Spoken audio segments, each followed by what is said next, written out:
दीदी, ए दीदी, सो गई क्या? बबली, क्या बात है? कोई सपना देख रही थी क्या? दिन में सपने तू ही देखती होगी। मैं तो कुछ सोच रही थी। अपनी सोच के धागे बाद में जोड़ती रहना। फिलहाल नीचे चलो। अभी से? कृपया घड़ी पे ध्यान दो। 5 बज चुके हैं। डैडी आ गए क्या? जी हाँ, 10 मिनट हो चुके हैं। चलो चलो चलो।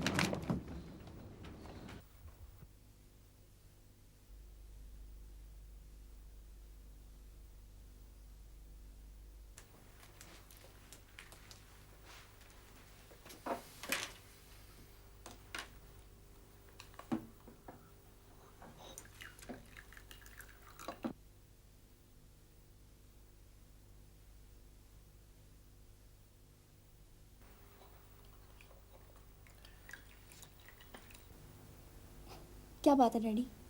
आज आप बहुत चुप हैं।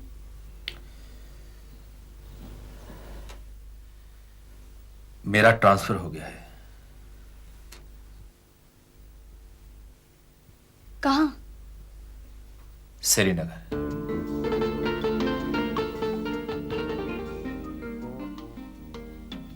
तो इसमें परेशान होने वाली कौन सी बात है?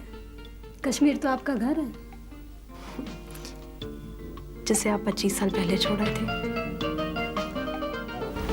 तो क्या आप जाना नहीं चाहते? ऐसा मैंने कब कहा? But I will not go, Dad. But I'm dying to see Kashmir. Babli ये कहना चाहते हैं कि आप कश्मीर चलें। लेकिन मैंने आपसे कह दिया ना डैडी कि मैं नहीं जाऊंगी। मगर मैं तो जाना चाहती हूँ। मैं धरती के उस स्वर्ग को एक बार देखना चाहती हूँ। Oh God, I have seen Kashmir in movies. It's breathtakingly beautiful. I have no choice. मुझे जाना ही होगा। वो क्यों? मेरा प्रमोशन है। मगर मैं कह चुकी हूँ ना डैड कि मैं नहीं जाऊंगी। अरे तुम्हें क्या हुआ? तुम क्यों नहीं जाना चाहती?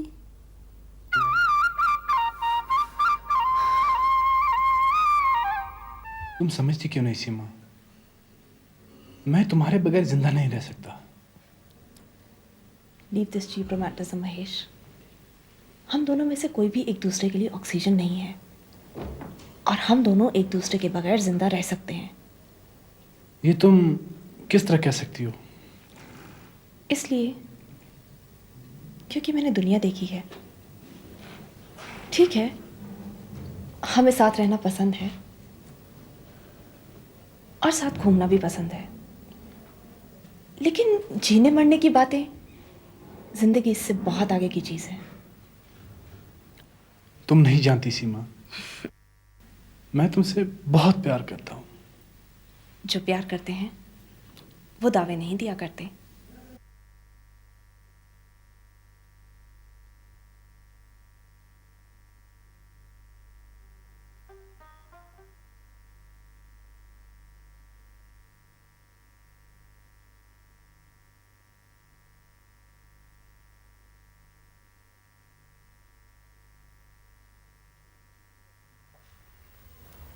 एक बात पूछूं आपसे? हाँ, पूछो। पता नहीं क्यों मुझे ऐसे महसूस हो रहा है जैसे आप कश्मीर की पोस्टिंग से खुश नहीं हैं। मैं ये तो नहीं कह सकता कि मैं वहां जाने से ना खुश हूं। वो वतन है मेरा जया। उस धरती की खुशबू मेरे रोम रोम में बसी है। मैं उन सब चिनारों की छांव में फिर से सांस लेना चाहता हूं जिन्हें मैं आज से 25 साल पहले वहां छोड़ आया था। फिर तो आपको खुश होना चाहिए। हाँ, होना तो चाहिए, मगर एक अनजाना सा अंदेशा मुझे घेर लेता है। वो क्या? मुझे ऐसा लगता है जया कि मेरा वतन मुझसे रूठ गया है, मेरी जमीन मुझसे खफा है। ज्यादा उलझनों में मत पड़िए, बस चल पड़िए। बबली की तरफ देखें, कितनी खुश है। और मेरी तरफ देखें, एक कश्मीरी से शादी तो की लेकिन आज तक कश्मीर नहीं देख पाई।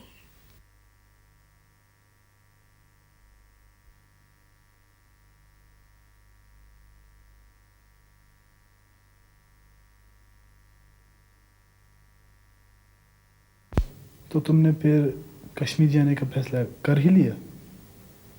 हाँ Mahesh, I have no other choice. और फिर तुम तो जानते हो कि I am lover of nature और कश्मीर में तो फितरे हुस्न का खजाना है। मगर मैं तो यहाँ। So what? तुम हर चीज अपनी जात के आईने से क्यों देखते हो? Why don't you understand? I love you. मैं तुम्हारे बगैर नहीं रह सकता। अगर ऐसा है तो तुम मेरे पास वहीं कश्मीर चले आना। लेकिन यहाँ तो मेरी नौकरी है। तुम तो मेरे लिए दुनिया छोड़ने के दावे किया करते थे ना। कभी कभी तुम बहुत कड़वी बातें करती हो। सच बोलना मेरी आदत है और सच हमेशा कड़वा होता है। मजाक उड़ा रही हो? Enough is enough. ना तुम मजनू हो और ना मैं Laila. And let's be practical now. मैं कश्मीर जाते ही अपना पता भिजवा दूंगी। अगर दोस्ती निभानी है तो खत लिखते रहना, वरना कोई गिला नहीं। And let's part like friends now.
आप क्या देख रहे हैं? मैं तो आपको अंदर देख रही थी और आप यहाँ खड़े हैं। हाँ जय, सुबह सुबह डल का ये नज़ारा कितना सुहावना लगता है। एक बात पूछूं? माना कि आप 25 सालों के बाद कश्मीर लौट कर आए हैं, मगर आप हैं तो यहीं के। हैरत है, न कोई आपसे मिलने आया और न ही आपने हमें किसी से मिलवाया। टूटे हुए रिश्ते जोड़ने में समय तो लगता है जया। हाँ, 2-4 लोग ऑफिस में मिलने आए थे। असगर भी आया था। असगर? असगर कौन? असगर, मेरे बचपन का साथी।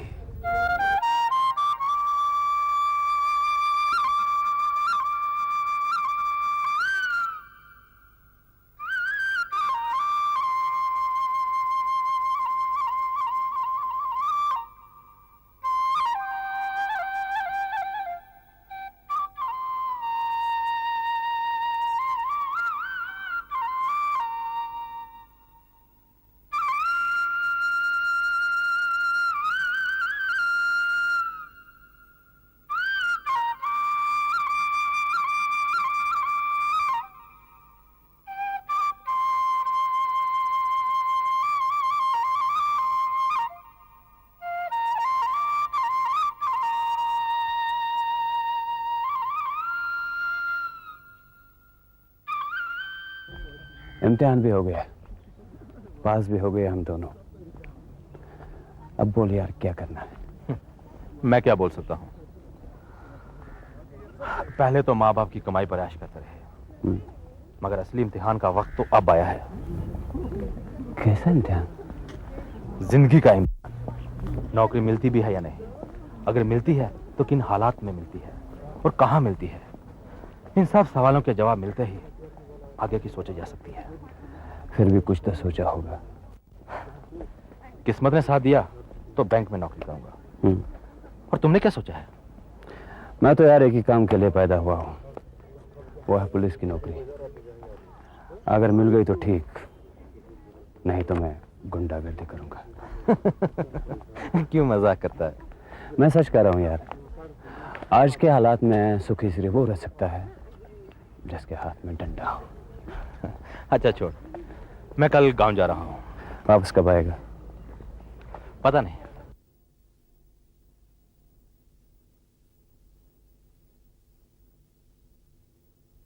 आप क्या सोचने लगे? हाँ? कुछ नहीं, बस ऐसे ही असगर की बात याद आ गई। अच्छा, मैं ऑफिस के लिए तैयारी करता हूँ वरना देर हो जाएगी। अच्छा।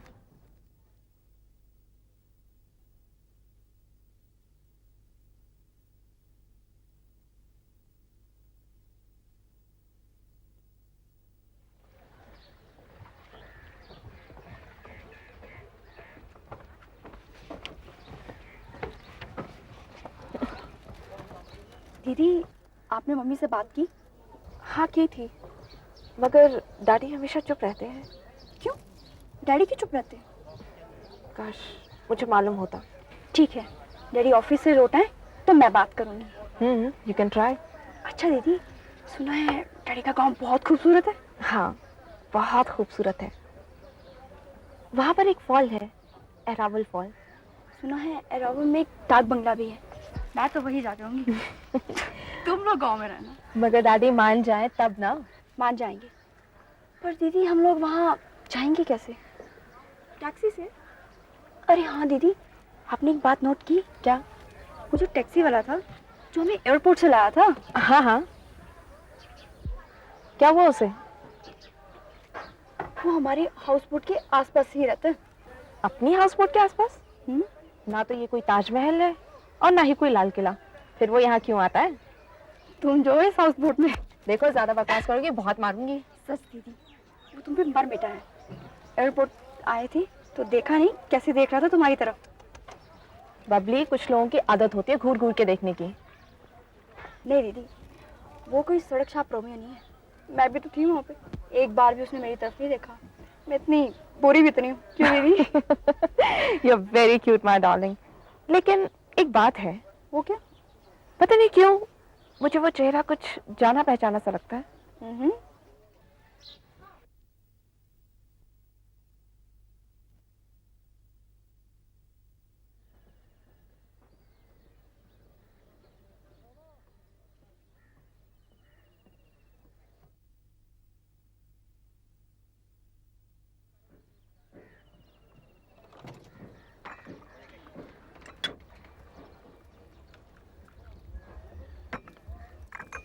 डैडी, मैं आज आपको एक अल्टीमेटम दे रही हूँ। कैसा अल्टीमेटम?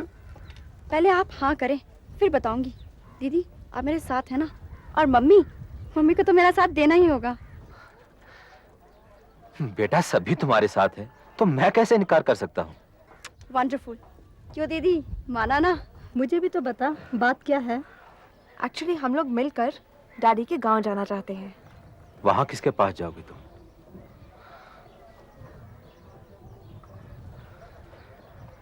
तुम्हारे दादा दादी अब इस दुनिया में नहीं रहे। आपको किसने बताया? असगर ने। उन्होंने ठीक से पता करवाया? क्या बात कर रही हो जय? असगर उनके लिए वैसा ही था जैसा कि मैं। डैडी, क्या आप दादाजी की मर्जी के खिलाफ कश्मीर से चले गए थे? हाँ बेटा। तुम्हारी माँ बता रही थी कि तुम्हारे पर्चे अच्छे हुए हैं। जी पिताजी। प्रभु की कृपा अपरंपार है। मैंने भी सरपंच जी से बात कर ली है। कैसी बात? वो तुम्हें भी उसी स्कूल में लगवा देंगे जहां मैं हूं। मगर मैं आगे पढ़ना चाहता हूँ, और वैसे भी मैं स्कूल टीचर नहीं बनना चाहता। कैसी बातें कर रहा है तू? बेटे, इंसान के जीवन में सबसे उत्तम कार्य शिक्षा का वरदान है। मगर मेरा दिल इसमें नहीं है पिताजी। मैं बहुत सा धन कमाना चाहता हूँ ताकि एक अच्छा और आलीशान घर बना सकूं। देखो बेटे, घर पक्के या कच्चे नहीं होते हैं, इंसान की आत्मा होती है। जिस छत के नीचे सुख चैन से नींद आ जाए वही सबसे अच्छा घर है। और फिर अगले महीने तो तुम्हारी शादी हो जाएगी। शादी? हाँ, बड़ी खूबसूरत लड़की है। मगर मुझे भी शादी नहीं करनी है, और वैसे भी मैं जब भी शादी करूंगा एक पढ़ी लिखी लड़की के साथ ही करूंगा। मैं देख रहा हूं मैं कि शहर जाकर तुम्हारी जुबान ज्यादा लंबी हो गई है। अगर सच बोलना जुबान दराजी है तो मुझे मुआफी रखें पिताजी।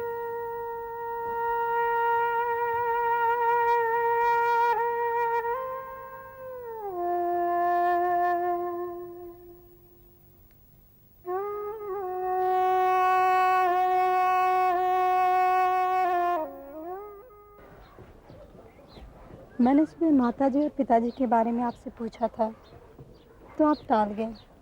मैं समझी शायद आप बच्चों के सामने कुछ बताना नहीं चाहते।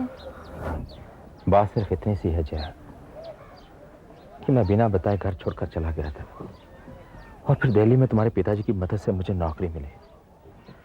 आगे सब तो तुम जानती ही हो। मेरा मतलब था पिताजी से कोई कांटेक्ट? नौकरी हासिल करने के बाद मैंने उन्हें खत लिखा था, मगर उनकी तरफ से कोई जवाब नहीं आया। फिर मैंने उन्हें हर मौके पर खत लिखा। तुम्हारे साथ शादी, सीमा की पैदाइश पर, बबली के पैदा होने से पहले ही वो स्वर्गवास हो चुके थे। और गांव का वो घर? उसकी देखभाल असगर करता है। ये तो बहुत ही बुरा हुआ। आपने मुझे पहले क्यों नहीं बता दिया? नहीं तो मैं उन्हें मना लेती। नहीं जया, वो कभी भी नहीं मानते। वो बड़े ही जिद्दी और खुददार किस्म के इंसान थे। खैर, आप कल गांव चलने की तैयारी करें। ठीक है, चलो।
फूल ले लो। नहीं चाहिए। ये प्यार के फूल है। प्यार के फूल? ये तो नरगिस के फूल हैं। ये उस पेड़ के साए में खिले फूल है। उस पेड़ के साए में खिलने से क्या फूलों का नाम बदल जाता है? जी बीवी जी, मैंने अपने दादा से सुना था कि इस पेड़ को बचाने के लिए किसी ने अपनी जान दे दी थी। कौन था वो? वो तो पता नहीं। और कैसे मरा था? पहले यहाँ जंगल था, लकड़ी की चोट जंगल में लकड़ी काटने आते थे। उसने पेड़ को कटने से बचाने के लिए वो उससे लिपट गया। और लोगों ने लकड़ी काटने की जगह उसी को काट डाला। जी बीवी जी, आपको किसने बताया? और फिर एक लड़की भागती हुई उसकी तरफ आई। जी हाँ, और उन्होंने उस लड़की को भी मार डाला। और उस जंगल का क्या हुआ? वो धीरे धीरे कट गया, मगर उस पेड़ को किसी ने नहीं छुआ।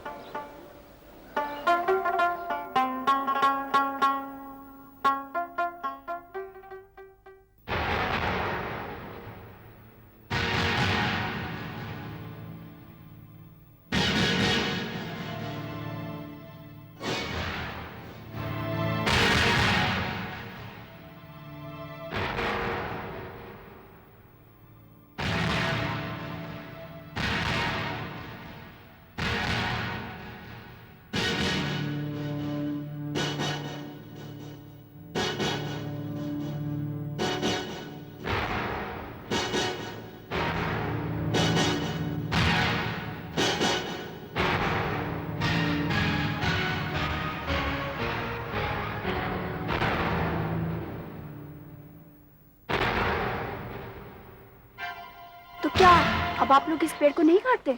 नहीं, कोई उसका पत्ता तक भी नहीं तोड़ता, बल्कि जो लोग इस मंदिर में पूजा करने आते हैं वो उस पेड़ को भी पूजते हैं।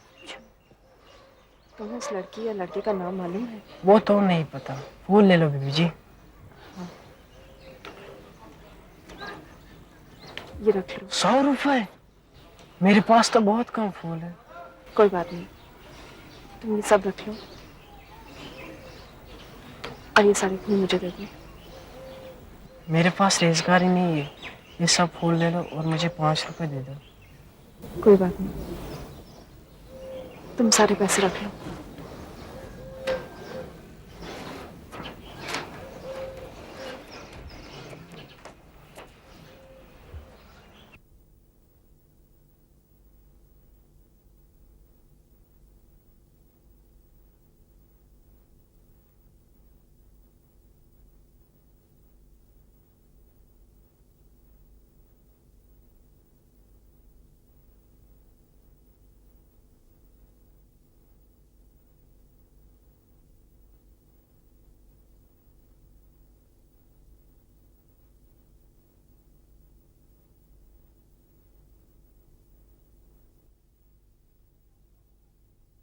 दीदी, मैं गाड़ी में जाकर बैठ रही हूँ।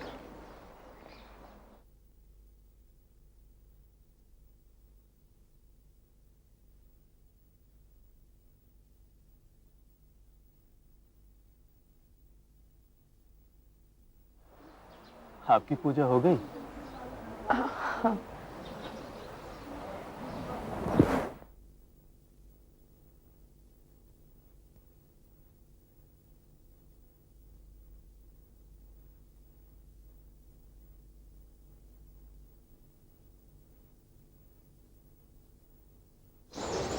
तुमने इस पेड़ की कहानी सुनी है? हाँ, मैं तो यहाँ अक्सर आया करता हूँ। मंदिर के पुजारी ने मुझे ये कहानी सुनाई थी। बहुत प्यार करते हैं मुझसे। वो तो कहते हैं कि इस पेड़ के नीचे मेरी आत्मा बसेरा करती है। तुम क्या सोचते हो? मैं?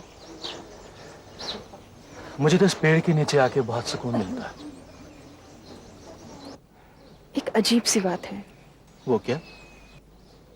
हालांकि मैं पहली बार कश्मीर आई हूँ, लेकिन फिर भी यहाँ की हर चीज मुझे जानी पहचानी सी लगती है। शायद आप पिछले जन्म में यहाँ आई हो। तुम पिछले जन्म को मानते हो? मेरा तो अटूट विश्वास है इस पर। मुझे पक्का यकीन है कि यहाँ आने से पहले भी मैं यहाँ बहुत बार आ चुका हूँ। हैरत है, मैं भी कुछ ऐसा ही महसूस करती हूँ। तुम्हारे माँ बाप कहाँ हैं?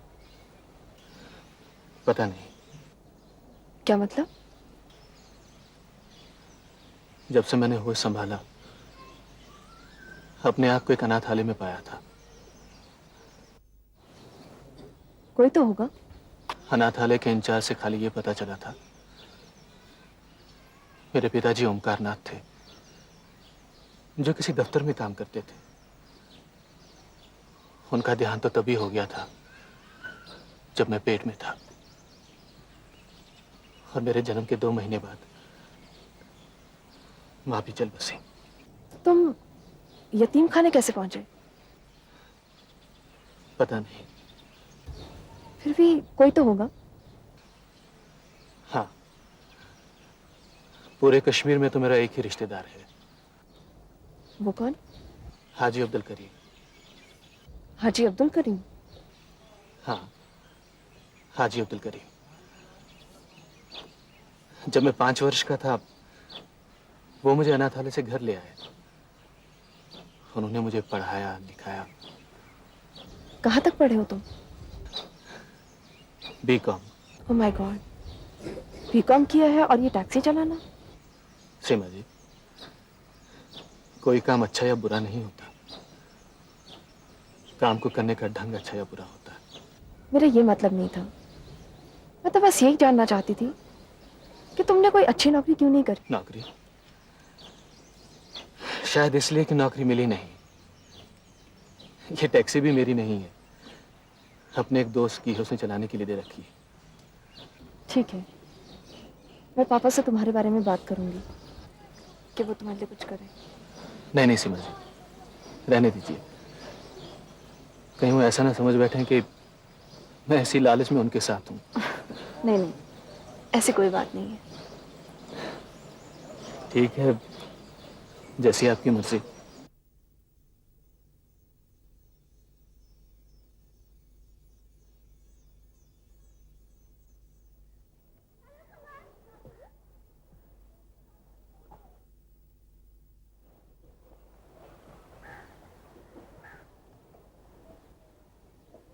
अगर कृष्णा कुछ पढ़ा लिखा होता तो क्या आप उसकी नौकरी लगवाते? क्यों? बस ऐसे ही।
देखा था, बहुत ही भयानक सपना।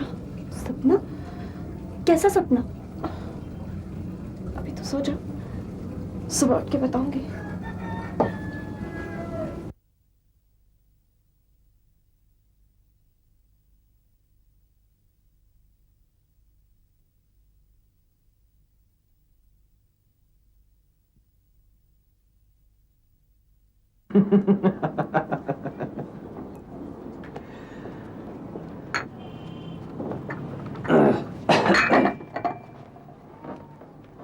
भाई साहब, कुछ पता चला? भाभी, आप कहें तो पता न चलें। कृष्णा के माँ बाप बचपन में ही मर गए थे। ओमकारनाथ कौल, जो किसी सरकारी दफ्तर में हेड क्लर्क थे, उनका बेटा है ये। जब कृष्णा 2 महीने का था, तब उसकी माँ चल बसी। उसके चाचा ने कृष्णा को यतीम खाने में डलवा दिया और उसकी जो थोड़ी बहुत जमीन और घर था, उस पर खुद कब्जा कर लिया। यतीम खाने में रहकर कितना पढ़ा होगा वो? ऐसा नहीं है, बेकाम है। फर्स्ट डिवीजन में पास किया है। क्या? हाँ यार, जब कृष्णा 5 बरस का था, चंदा लेने के लिए एक दिन हाजी अब्दुल करीम के घर दूसरे लड़कों के साथ गया। हाजी साहब को कृष्णा बहुत पसंद आया। उन्होंने इसको गोद लेकर खूब पढ़ाया लिखाया। और धर्म? नहीं भाभी जी, ये कश्मीर है। मजहबी रवादारी कश्मीरियत की पहली देन है और उन्होंने इसका नाम कृष्णा रखा था। ऐसे महापुरुष कहाँ मिलते हैं? ये तो पता चला लड़का अच्छे घर का है और पढ़ा लिखा भी है। अगर कोई कारोबारी स्कीम बना ले तो इसे बैंक से कर्जा मिल सकता है। वैसे वो अभी जवान है, अच्छी खासी नौकरी मिल सकती है उसे। आप अपनी राय दें, बाकी मैं सब कुछ ठीक करूंगा। चलो, लड़का तो मुझे पसंद है, आप उसकी राय मालूम करें। मैं भी सीमा से पूछ लूंगी। ठीक है।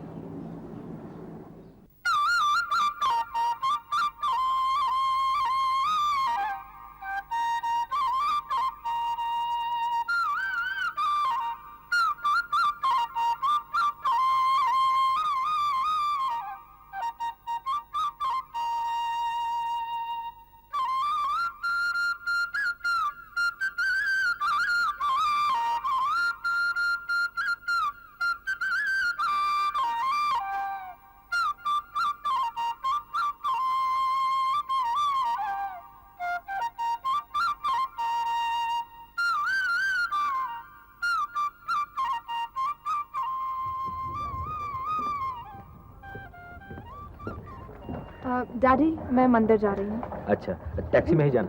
जी। जल्दी लौट आना, देने लगा ना। काफी अच्छा लड़का है कृष्णा, किसी अच्छे घर का मालूम होता है।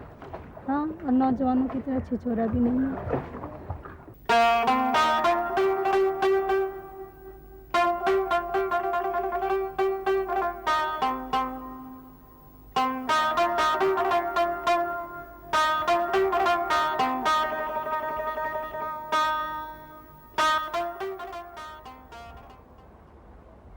कृष्णा, मैं बचपन से एक सपना देखती आई हूँ। वो क्या? यही कि एक आदमी लोगों को पेड़ काटने से रोक रहा है और वही लोग उसका कत्ल कर देते हैं। अच्छा। हाँ, हालांकि ये सपना मैं कई वर्षों से देख रही हूँ, लेकिन फिर भी ना तो मुझे उस लड़के की सूरत नजर आती है और ना ही उसकी मौत पर रोती हुई उस लड़की की। लेकिन उस दिन जब मैंने उस पेड़ को देखा मंदिर के पास, उसे देखते ही मुझे रात को एक सपना आया जिसमें उन दोनों की सूरत मुझे खुद ब खुद नजर आ गई। कौन थे वो? तुम और मैं।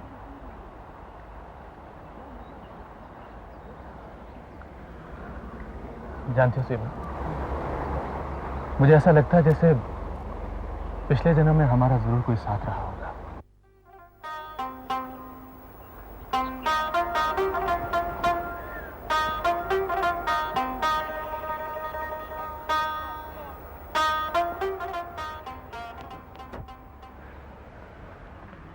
कृष्णा,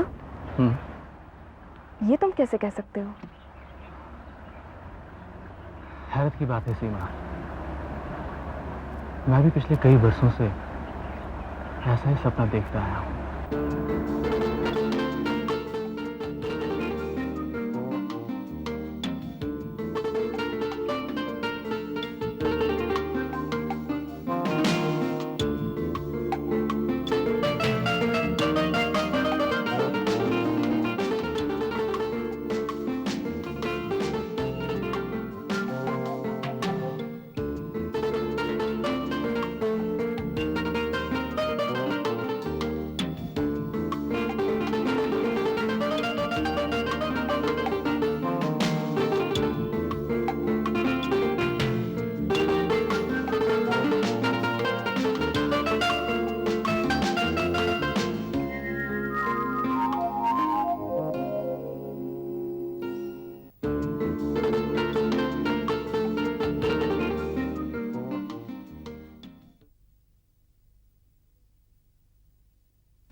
कमाल हो गया। ये क्या कहा तुमने? मैं दरवाजे के पीछे से गायब हो जाती थी? हाँ, ये सच है। उस रोज जब तुम एयरपोर्ट पे उतरे थे ना, तुम लोगों से पहले बहुत सारे पैसेंजर आए थे, लेकिन मेरा दिल कहीं जाने को तैयार ही नहीं हो रहा। वो क्यों? न जाने क्यों, मुझे ऐसा लग रहा था जैसे जैसे आज कोई और आने वाला है। और फिर अचानक तुम नजर आ गई और मैंने तुम्हें एक ही नजर में पहचान लिया। अजीब इत्तेफाक है। हाँ सीमा, ये इत्तेफाक ही तो है। सीमा, मेरी दिली आरज़ू है कि अपनी जिंदगी का सफर वहीं से शुरू करूं जहां पर ये सफर खत्म हो गया था। कहाँ खत्म हुआ था? कमाल है, अभी तो तुमने कहा था कि पेड़ को कटने से बचाते हुए मैं मर गया था। हाँ, तो अब तुम क्या करोगे? मैं तो बहुत सारे पेड़ लगाना चाहता हूँ। इस धरती को पेड़ों से भरना चाहता हूँ। तो इस काम में मैं भी तुम्हारा साथ दूंगी। तो मिलाओ हाथ।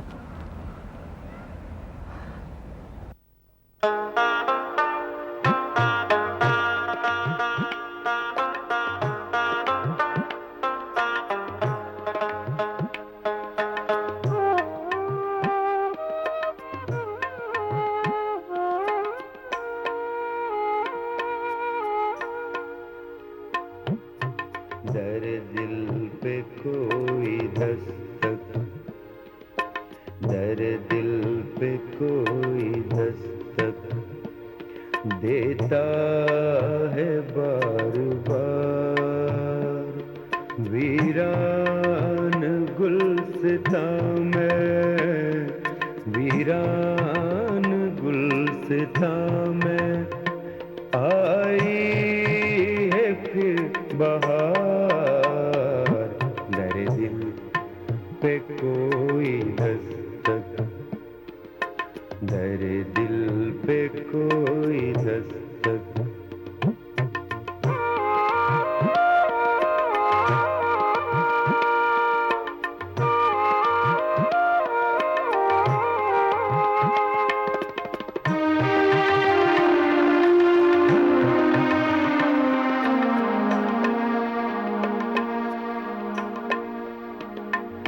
आवाज दे रहे हैं, आवाज दे रहे हैं, बीते हुए वो पल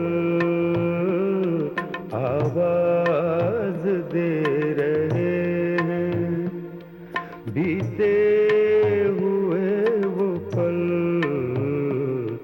कदमों के कुछ निशान हैं, कदमों के कुछ निशान हैं। मेरे जिगर के पार वीरान गुलसितां में आई है फिर बहार। दर दिल पे कोई दस्तक, दर दिल पे कोई दस्तक।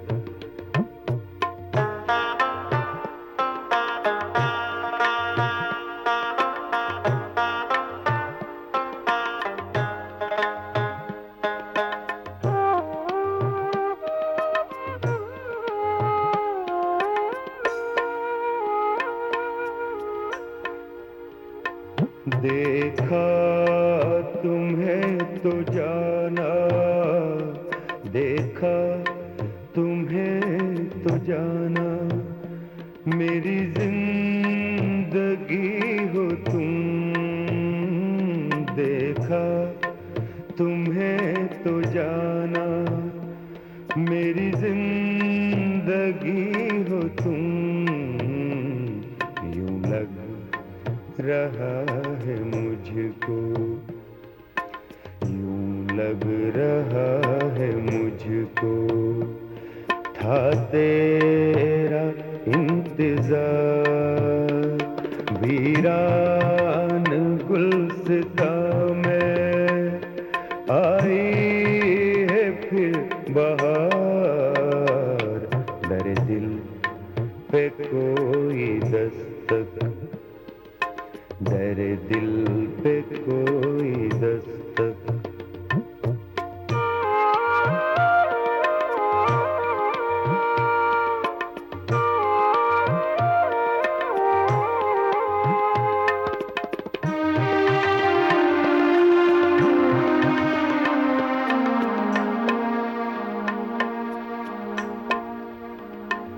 सांसों की ये महक जो, सांसों की ये महक जो मंजिल पे ले गई।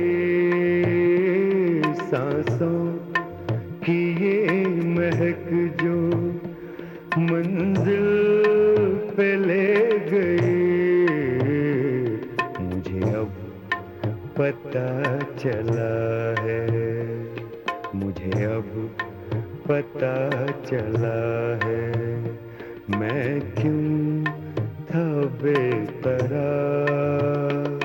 वीरान गुलसितां में, वीरान गुलसितां में आई है फिर बहार।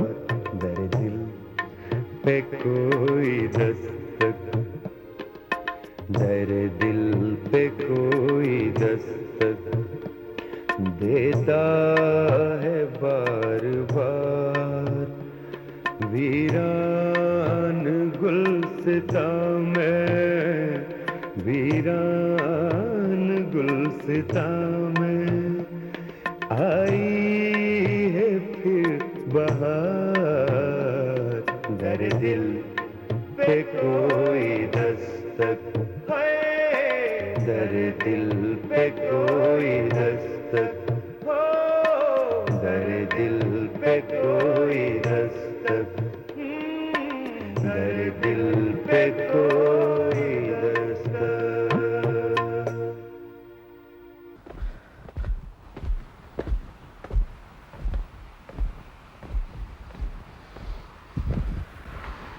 कृष्णा आया था तुम्हारे पास?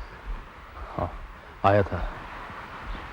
एक प्राइवेट नर्सरी का प्रोजेक्ट बनाया है उसने। तुमने क्या कहा? मैंने दरख्वास्त ले ली है, लोन तो उसे मिल जाएगा, और उसके लिए जमानत की ज़रूरत होगी।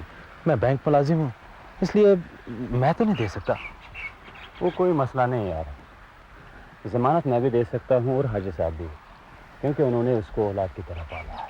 हाँ, तुमने सीमा के बारे में बात की उससे? हाँ, बात तो की। शर्मा कुछ चुप हो गया, लेकिन चेहरे पे खुशी की झलक मौजूद थी। तो फिर ठीक है, मैं आज ही पंडित जी को बुलाकर मुहूर्त निकलवाता हूँ। हाँ भाई कंजूस, इतनी बड़ी बात हो रही है, मुंह तो मीठा करवाओ। हाँ हाँ, क्यों नहीं, चल घर तो चल। चले।